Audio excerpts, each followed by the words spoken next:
1961 में एक hit film बनाया गया था। उस फिल्म का नाम था जब प्यार किसी से होता है, देवानंद और आशा पारेख।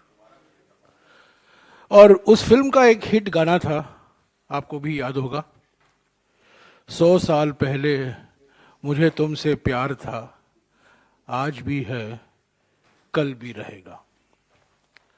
आज मुझे वो गाना याद आता है। 100 सवाल पहले जेपीसी की मांग थी, आज भी है और कल भी रहेगी।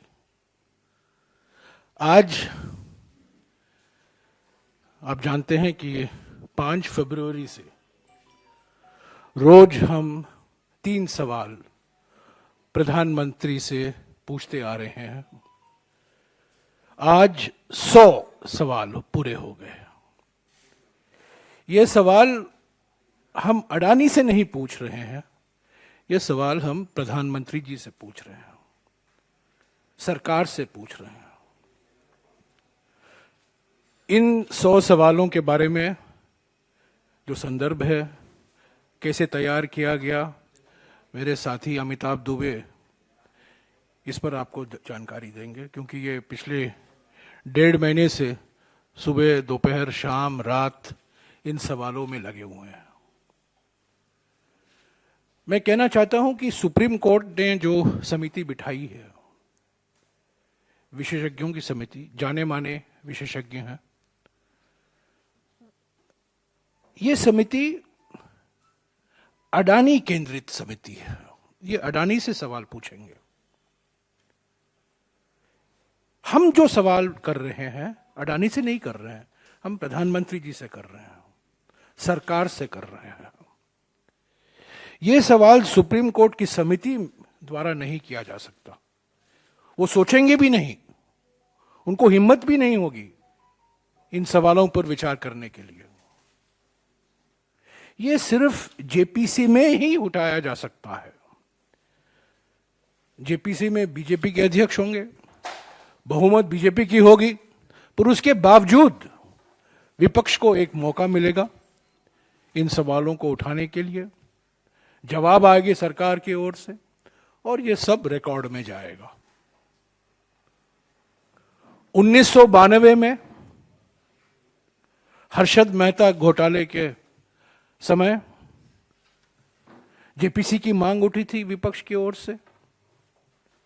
सरकार ने पहले खिचखिचाई, उसका समर्थन नहीं किया, पर 2-3 महीने बाद आपको याद होगा प्रधानमंत्री नरसिम्हा राव जी, वित्त मंत्री डॉक्टर मनमोहन सिंह जी ने मंजूरी दे दी और हर्षद मेहता घोटाले में 1992 में एक जेपीसी का गठन हुआ। रिपोर्ट आई, उस पर कार्रवाई हुई, सेबी को और अधिकार दिए गए, कैपिटल मार्केट को और मजबूत किया गया। 2001 में एक और घोटाला हुआ, केतन पारेख घोटाला। कांग्रेस विपक्ष में थी, अटल बिहारी वाजपेयी जी प्रधानमंत्री थे। तब प्रणब मुखर्जी, डॉक्टर मनमोहन सिंह सब मिलकर जेपीसी की मांग की। वाजपेयी जी ने नहीं माना, पर बातचीत के बाद जेपीसी का गठन हुआ। तो जेपीसी का गठन हुआ 1992 में, जब कांग्रेस की सरकार थी। जेपीसी का गठन हुआ 2001 में, जब अटल बिहारी वाजपेयी जी की सरकार थी, और दोनों स्टॉक मार्केट घोटाले थे। ये जो घोटाला है, महाघोटाला, ये सिर्फ स्टॉक मार्केट तक सीमित नहीं है। ये सरकार की नीयत और सरकार की नीतियों से संबंधित है। प्रधानमंत्री की नीयत और प्रधानमंत्री की नीतियों से संबंधित है।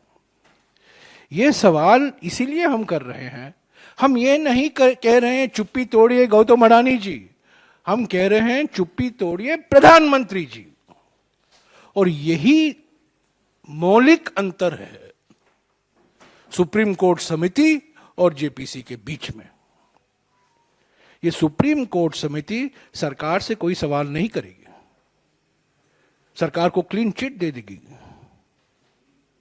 और हम समझते हैं, मैंने 15 फरवरी को आपको संबोधित किया था और मैंने कहा था आपको याद होगा कि ये समिति सरकार को, प्रधानमंत्री को दोष मुक्त करने की कवायद के अलावा और कुछ नहीं है। सरकार को और प्रधानमंत्री को दोष मुक्त करने की कवायद के अलावा ये समिति और कुछ नहीं है। ये क्लीन चिट समिति होगी सरकार को। तो इसीलिए जेपीसी की मांग हम बार बार कर रहे हैं। इसके पहले कि अमिताभ दुबे आपको इन सवालों के बारे में और कुछ जानकारी दें, आज का 100वां सवाल हमने निकाल दिया है, आपको मिल गया होगा अंग्रेजी में और हिंदी में। मैं एक चीज और कहना चाहता हूं, उसके बाद अमिताभ आपको संबोधित करेंगे। ये जो प्रयास किया जा रहा है पिछले 3-4 दिनों से कि एक फॉर्मूला ढूंढा जाए, एक बीच का रास्ता ढूंढा जाए, एक मिडिल पाथ ढूंढा जाए कि विपक्ष जेपीसी की मांग वापस ले ले तो बीजेपी राहुल गांधी जी की माफी की मांग वापस ले लेंगे। ये हमारे लिए बिल्कुल हम मंजूर नहीं है। इन दोनों के बीच में कोई ताल्लुकात नहीं है, कोई रिश्ता नहीं है। एक हकीकत है, जो सवाल हम पूछ रहे हैं मौलिक सवाल है, बुनियादी सवाल है, ये हकीकत है, ये हुआ है। जो माफी मांगने की बात बीजेपी कर रहे हैं वो बिल्कुल बेबुनियादी है, झूठे आरोप हैं।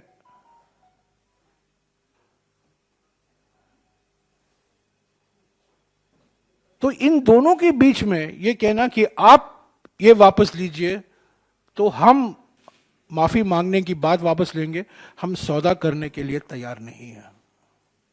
इन दोनों के बीच में कोई रिश्ता नहीं है। राहुल गांधी जी ने स्पीकर को लिखा है, लोकसभा के रूल 357 के तहत उन्होंने मांग की है कि उनको एक मौका दिया जाए बोलने का, उनका लोकतांत्रिक हक बनता है। स्पीकर उस पर क्या निर्णय लेंगे वक्त ही बता पाएगा। पर यह कहना कि एक फॉर्मूला है, ये फॉर्मूला हम पहचानते नहीं हैं, हम स्वीकारते नहीं हैं। यह हमसे बिल्कुल सहमत नहीं है, क्योंकि ये जमीन आसमान का फर्क है जेपीसी की मांग और माफी की मांग के बीच में। ये माफी की मांग जो बात आ रही है बार बार, ये इसीलिए कहा जा रहा है ताकि ध्यान अडानी घोटाले से हटाया जाए, ताकि जो प्रधानमंत्री की प्राथमिक जिम्मेदारी है, नीयत है, नीतियां हैं, जिसकी वजह से यह घोटाला हुआ है, उससे ध्यान हटाया जाए। डिस्टॉर्ट, डिफेम, डाइवर्ट, प्रधानमंत्री की भाषा में इस्तेमाल कर रहा हूं। 3D, प्रधानमंत्री 3D, 5T, 4S ऐसे बोलते रहते हैं। मैं प्रधानमंत्री को कहना चाहता हूं 3D है, डिस्टॉर्ट, डिफेम एंड डाइवर्ट। उन्होंने राहुल गांधी जी के बयानों को डिस्टॉर्ट किया, राहुल गांधी जी को डिफेम किया, बदनाम किया, और अभी डाइवर्ट करना चाहते हैं अडानी के मामले से।